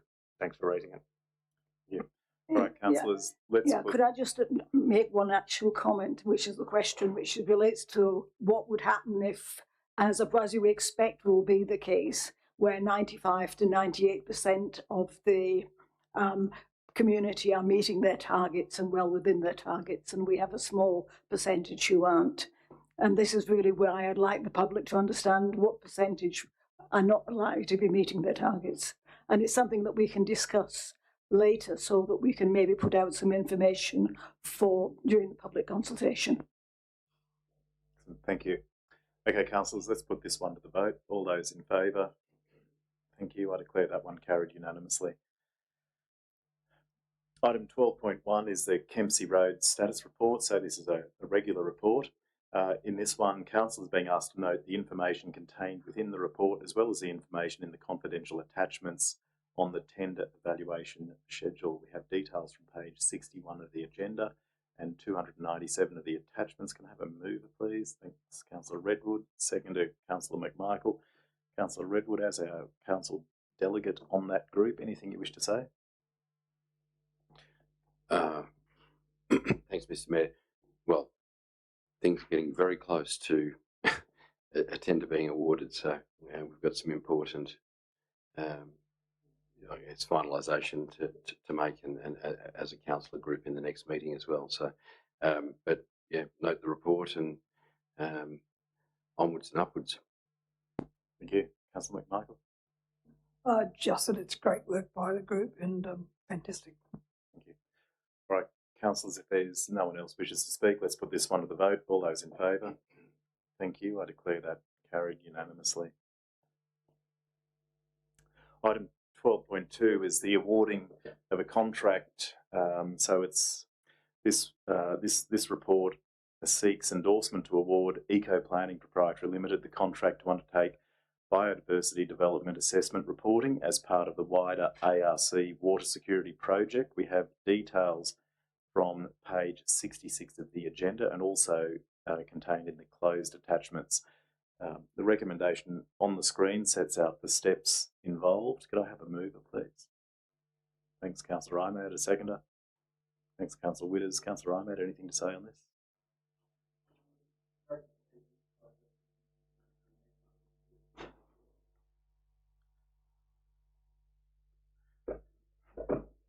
Halfway, sorry. I'm a bit slow. So yeah, that's all I want to say. Thank you. Councillor Witters. No. All right, councillors, let's put this one to the vote. All those in favour? Thank you. I declare that one carried unanimously. Item 13.1 is a notice of motion put forward by Councillor Imad. So I'll call upon Councillor Imad to move, well, provide the context of his motion. This is I guess a precedent that I have let everyone indulge that's putting up a notice of motion. Just talk about broadly what it is, then move it, call for a seconder, and we'll go from there. So Councillor Imad can provide some context. I'll move that motion, Mr. Mayor. You'll move the motion. Yep. Thank you. As it is on the screen. As it is on the screen, Okay. I'm aware some of my colleagues have asked for some amendments. I will be happy to entertain amendments or further advice. Okay. Thank you. Thank you. Right. Do we have a seconder?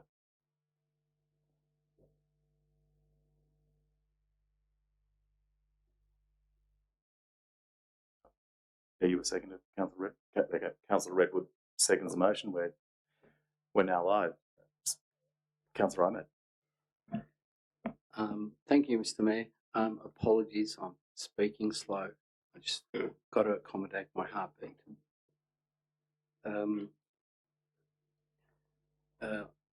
This motion came to my attention when we visited the Arana West project.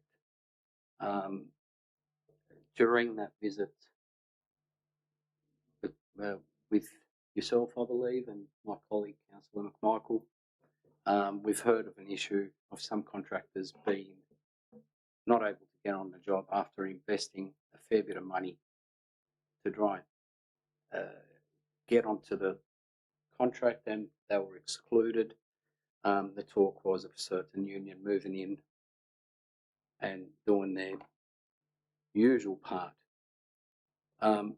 That's what spurred this on, and obviously this stems from a long and extensive history in that field, and I've been on the receiving end of some bad treatment.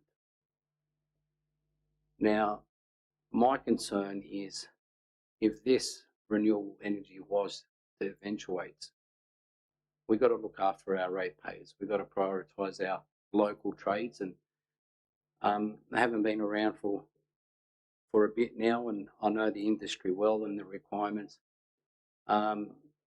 I see a lot of people can be pushed out, and that may create some problem. I know and I note the GM's comments on the motion and the legality of the ability to enforce parts of it. I'm aware of that, but I think we really need to put our efforts as council, ensure that our people get the best opportunity.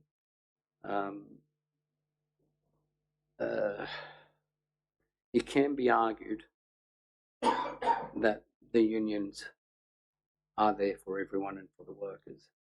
It's a noble cause, but in reality that is far from it.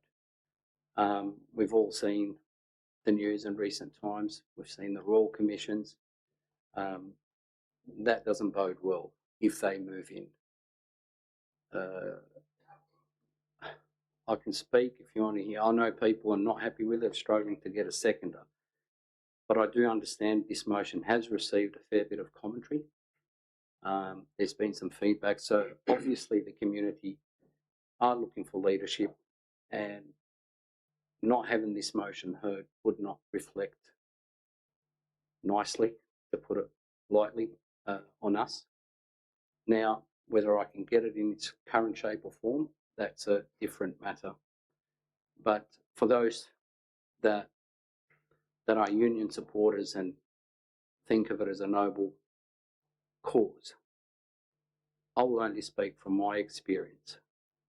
The unions looking after our field were never about the workers. Not once they tried to assist any worker.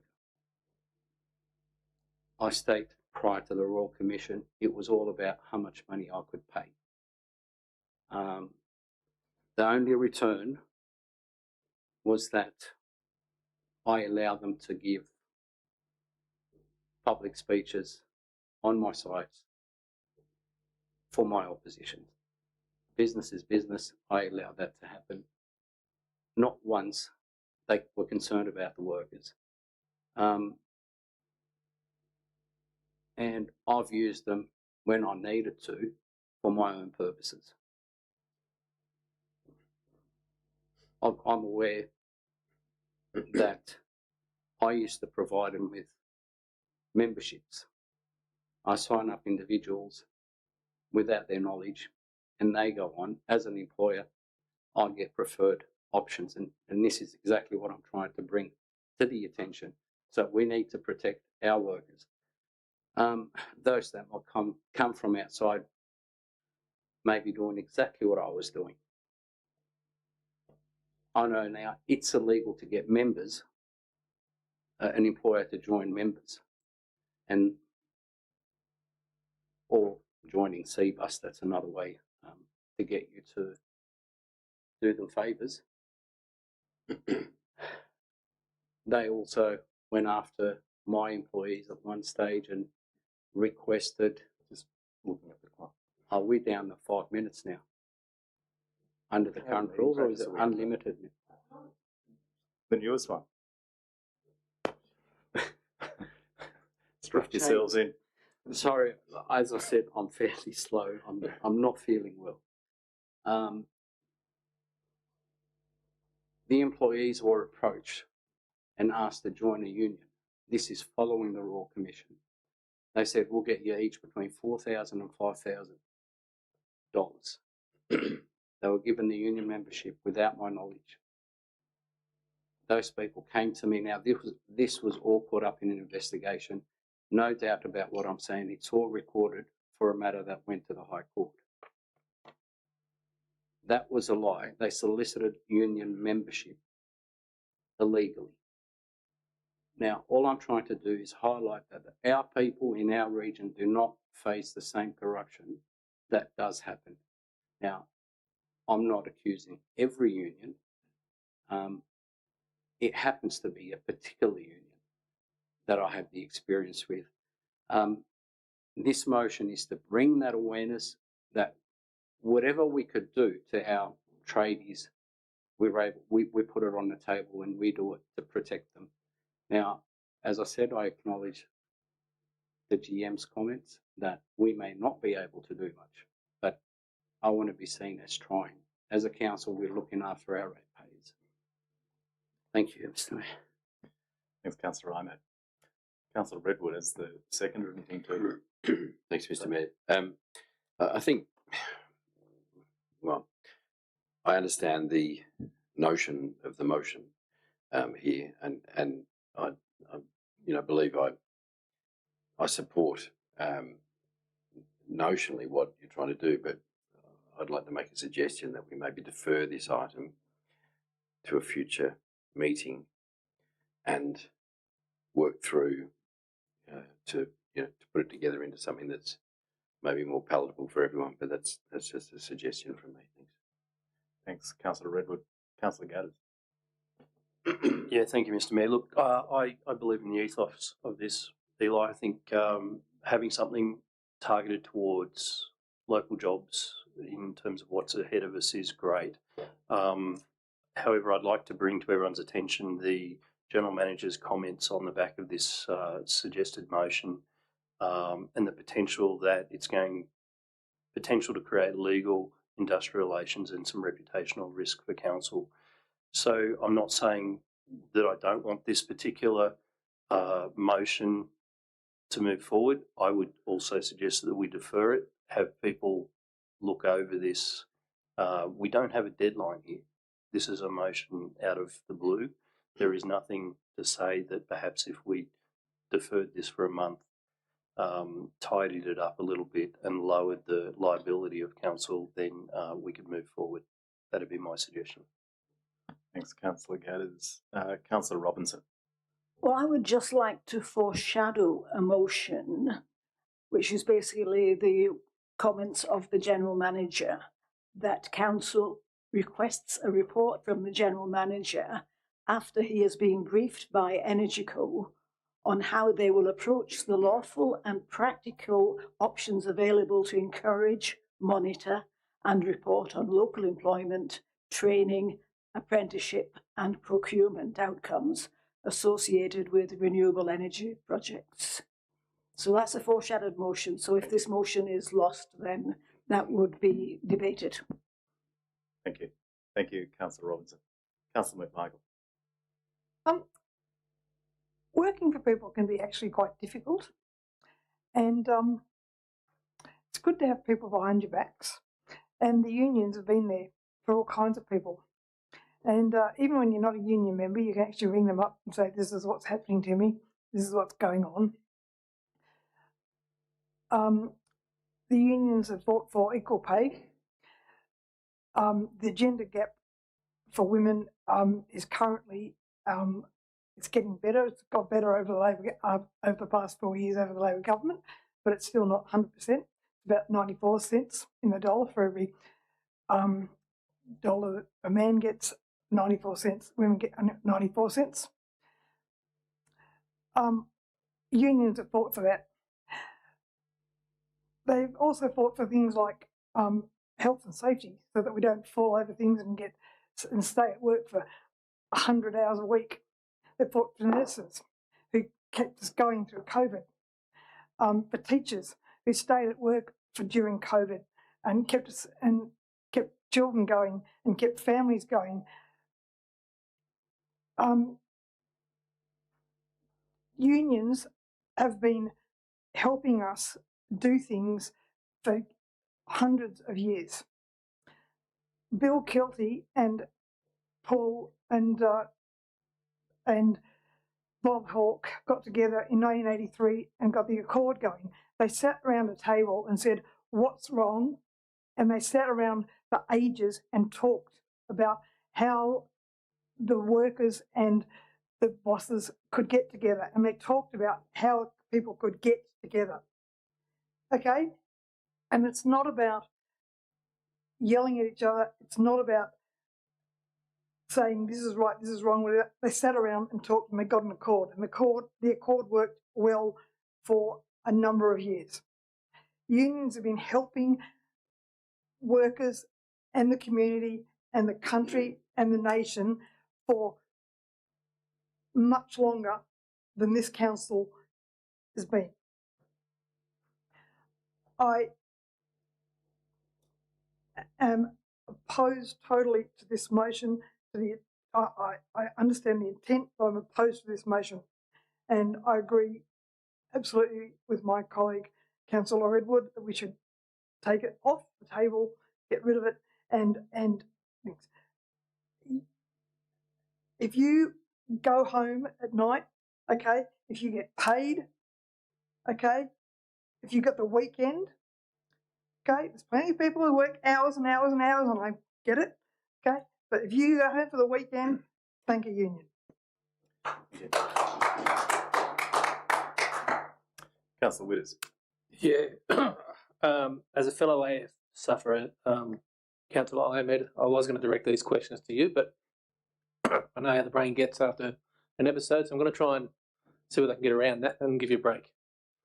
So my first thing is looking at number 1 on the thing about understand the intent of the genuine local jobs and fair access framework. If the question for the GM or one of the chief officers, in our agreements with Energy Co or all the renewable energy zone companies, do we have anything already in place that would fit within that sort of scope, or is this a new idea?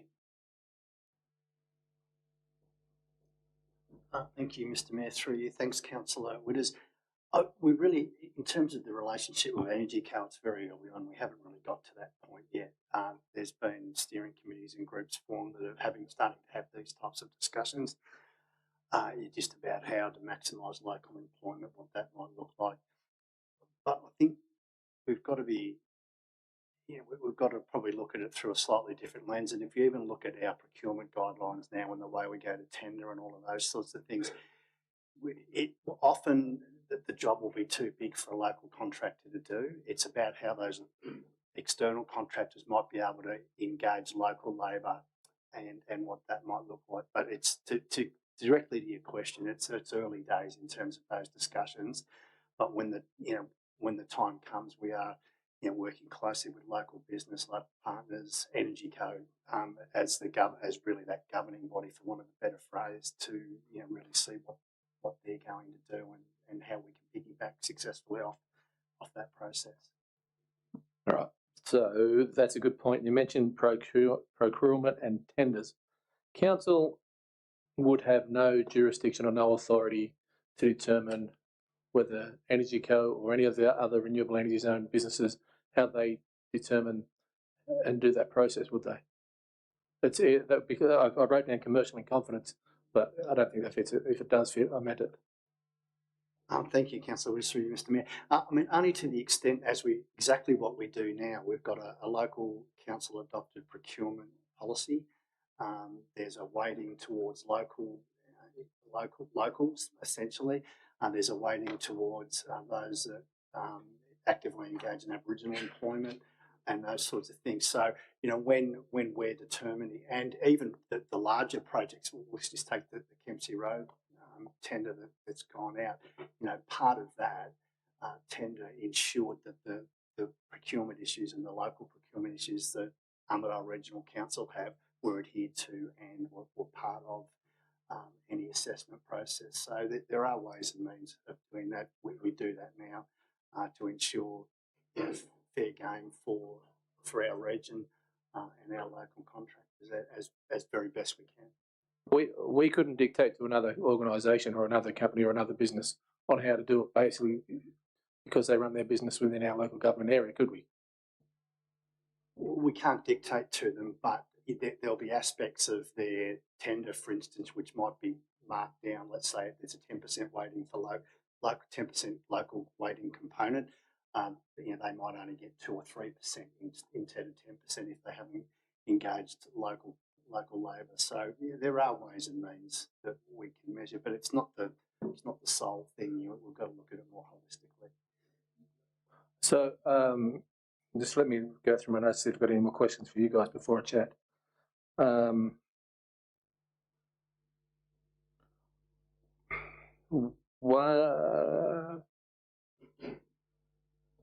So if this, reading through this and having a listen to the chat, how, as a council, I imagine you might be able to answer this. How aware is the council to know how the tender process or any engagement was done? Are you expecting each of those to write a report back to us to say points A, B, C, and D were adhered to?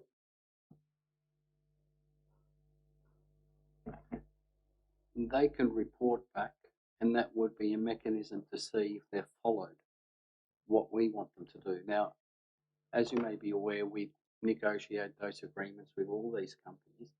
All I'm hoping for is that we lean on them and make sure there's no outside interference. And with the GM's authority, he can put those mechanisms in place. I believe he said there are things that can be done at the tender stage. And I'm bringing awareness that we must do this. Now, how it works, I did acknowledge from the outset that we may not have the mechanism to implement all those items, but I want to bring awareness and I need some actions taken. That's the essence of the motion. May I have another question for the GM, sorry, with this. Fair Work, are they the responsible authority? Say, for example, I start working at the council, I feel like I don't want to be part of the union. Everyone at the council is going, you should be the union. Is Fair Work the place that, as an individual, they look after the individual person to say, you don't have to do this, this is where it's from. So each individual worker is covered by Fair Work if they feel pressured or whatever, through whether it's unionism or any other thing like that. I missed the first part of your question, but I think the answer is fundamentally yes. From our perspective, as an employer, we treat everybody the same. Yeah. Awesome. So again, I'm done asking questions, Mr. Mayor. I'd like to just have a quick speech. I'd like to concur with some of what Councillor McMichael has said. I think some of the benefits, we're very lucky in this country with some of the benefits that the unions have pushed for that we get, weekends off, paid parental leave, all the different sorts of stuff that we probably take for granted. I think they have their place. I like the fact that if, as an individual, you don't want to be part of that, you want to do your own collective bargaining, I suppose, you've got the option to do that. And again, that's probably because of what they push for. I know, I'm happy to be corrected here, but I don't think councillors have a union, but we have a board or something industry body. Yeah, looks after us. And I know something that they pushed for was superannuation for councillors. I know when I started, we didn't have that.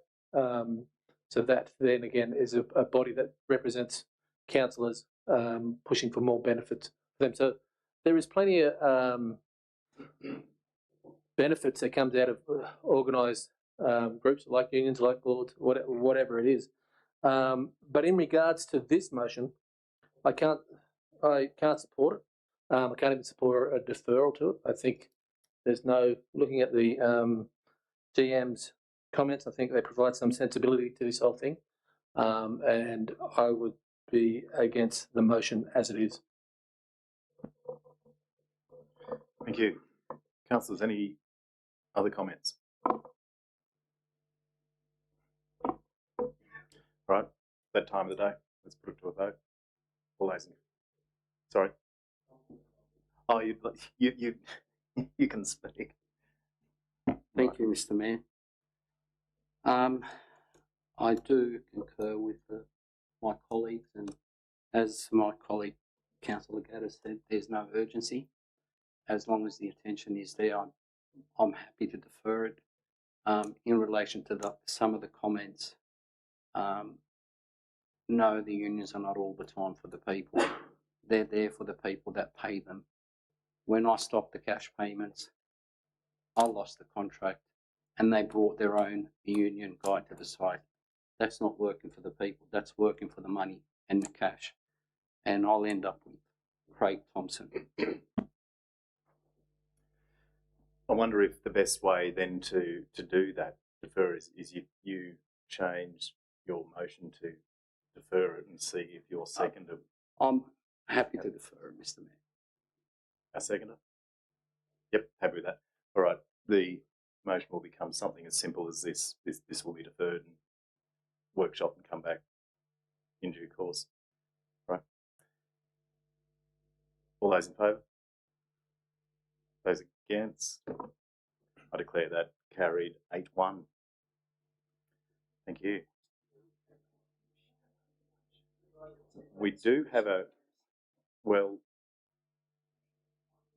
there was a foreshadowed motion, but I don't know if that's given that we've now moved. Yeah, well, I was just going to ask whether deferring this motion means that we can't discuss the foreshadowed motion or whether we should workshop it.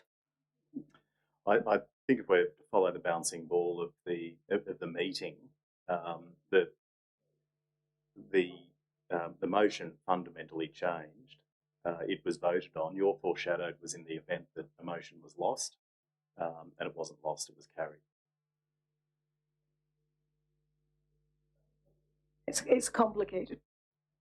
Thank you. Okay. All right, councillors.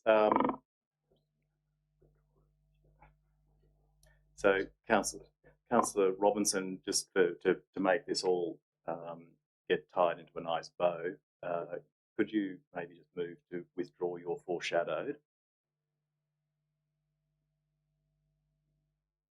Well, I'd still like, if there was a seconder, to just put it on the table, since it is a useful motion. There are some really good points about encouraging local apprenticeship and local employment. So it wasn't really my question, though. I will defer to whatever people say. Let's crack on, councillors.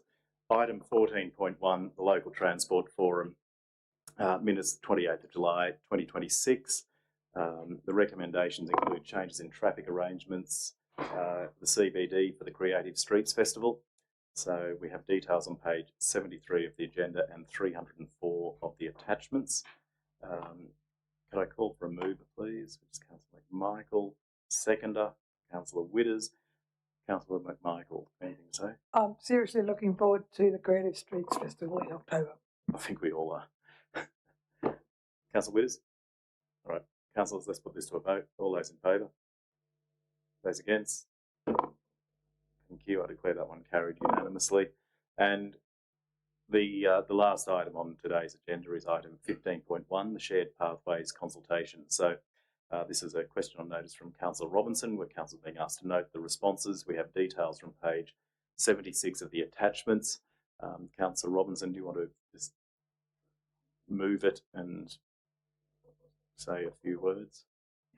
Yes, thank you for the information. I think this will all fit together when we try and implement the motion in December 2024 to try and revise the active transport strategy based on the data, which will be really, really important to inform and create the best possible active transport strategy. And the sooner that happens, the better. Thank you. Thank you. Can I have a seconder for a motion? Thanks, Councillor McMichael. All those in favour of noting that report? Thank you. I declare that one carried unanimously. Councillors, there being no further business, I declare... Excuse me, can I just ask a question? Apparently, it's come to my attention I've been wrongly quoted in my conflict of interest. So how do we see that? Or so is that minuted, is it? I didn't realise that was minuted. I think that what will be minuted not have to be... So what gets minuted, probably not what you said, but whether it's a pecuniary or non-pecuniary, significant or non-significant. No, I don't believe that's what it was, but I need to see what was minuted. Okay. Would you like to just re-clarify what interest it is? Well, I'd like to see it. Apparently, it's about my comments about the rail, and